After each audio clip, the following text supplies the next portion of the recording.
Okay, this is probably going to be the shortest tutorial I've ever made because the effect we are trying to recreate is quite simple and straightforward. So let's get to it. Now this is the background video that we'll be using, and all we need to do now is to take a screenshot.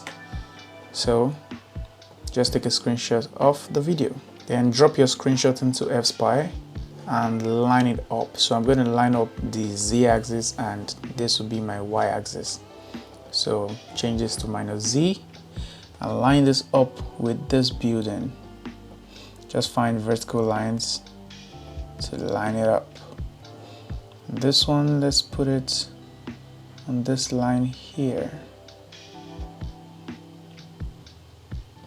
And for the Y, let's put one here. And put the other one down here. Okay, let's make that Z instead. So it's facing up.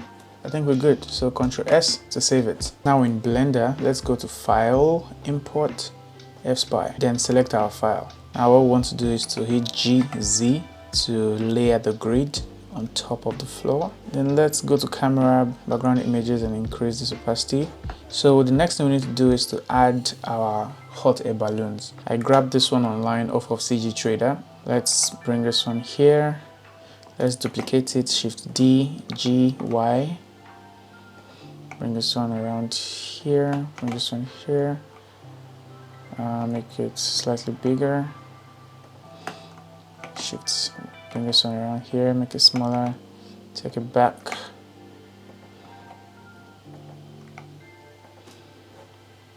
Let's make this one smaller and up. And let's bring the final one around here. Now let's change the colors of some of this. So for this one, material, click on the blue color, add an extra material. Let's change this to orange. Let's go to the material view so we can see it. And then for this, let's make this, click on this, then this, and let's make this green. And for this one, click on this material, click here, let's make this yellow. And for this one at the back, click on the blue material, click here, let's make this pink. Cool, now we have all these shiny colors. Now we want to add very tiny location animation to it. So at frame 1, let's add, click on this one, hit I here, then at the end frame 250, just move it a little bit, yeah. For this one, let's start from the end, hit I, then go back and bring it down a bit. Then at the end here, so we are starting at the end because we already arranged it and this is how I want it to end up. So let's hit the keyframe at the end here, I, then go back to frame 1 and bring it down a bit. And then this one too, at the end we want it to be here, but bring this one here.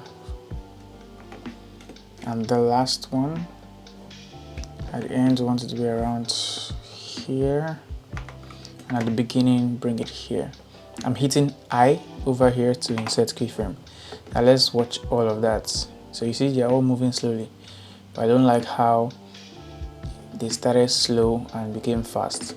We want it to have a linear motion, so just select every single one of them and hit A here, select all the keyframes, and T, linear.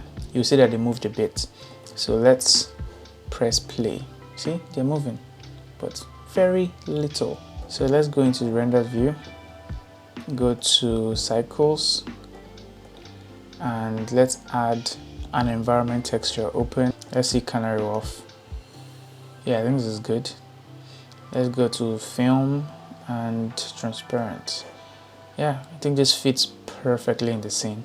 Now I want this one to be behind and want this one to be behind. You want some of them to be behind. So there are two ways to go about this. You can either try to model this, which is one way to do it, and the other way to do it is After Effects. So we have done the alignment thing in a lot of tutorials, so today we want to try out After Effects with just simple masking. So let's say we render this entire thing out. And let's go to After Effects. In After Effects, click New Project, and let's drop the background video.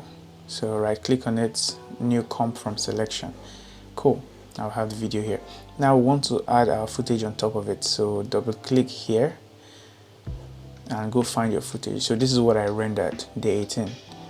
Click on the first video, so 001, and make sure PNG sequence is selected, then import. Final thing you need to do is to right click, interpret footage, main. Then since our footage in Blender is at 24 FPS, you need to go back to After Effects and make this 24 FPS. Now let's bring that down here. Slide it up, make sure it's on top of it. Cool. And yeah, let's also make this 200. Yeah. Nice. So you see, it works. Now we want these two to be behind, so that means some part of the footage will be covered. That means this one and this one will be covered by the building. So the easiest way to do that is to just Ctrl D, make sure the building is selected, like the background footage, then carry it up. So we have the CG sandwiched in between the background footage. So for this one here, make sure you click it, then go to pen. And what we want to do, this is the eyeball that makes it visible or invisible. Now we want to draw a mask just around where these balloons are, these two. So somewhere from here, let's start here. 1, 2. Using your pen tool, you can just click. Just click. So if our first point is here, let's put the second point right here on top of this. And then let's basically trace out this figure here. So here, here, using your pen tool, you can click and drag. That will now create a curve. The way it works is point your curve in the direction of where you're going. So I'm pointing it in the line of this cylinder. So do the same thing here, point it down and drag. Then the same thing here, point it and click, click, click, click, click again, click. So what else? Let's just draw out the entire thing. So you can even draw it outside, then bring it down around here, then connect it back to the first dot. Cool. Now you see we have this footage. Let's make the back one invisible. We have this footage that is covering the rest of it. So let's make it visible. Now you see these ones will come from underneath. That is what we want. So it looks like it's behind. So you can use this to layer different layers of stuff. For example, I could decide to mask just this building. If I mask just this building the same way I did this, and I put that mask on top of everything, it will look like this guy is in between this building and this building. So you could really mess with a lot of things using this masking skill. So yeah, when I'm done here, I can just come to the end and hit N to add our out. So this is it. Basically, it's a very simple and cute concept. What inspired it was all these colors I saw here. Like, hey, what if there's some cool floating colorful balloon? So take this and do something really cool and really fun with it. I'll see you in the next video.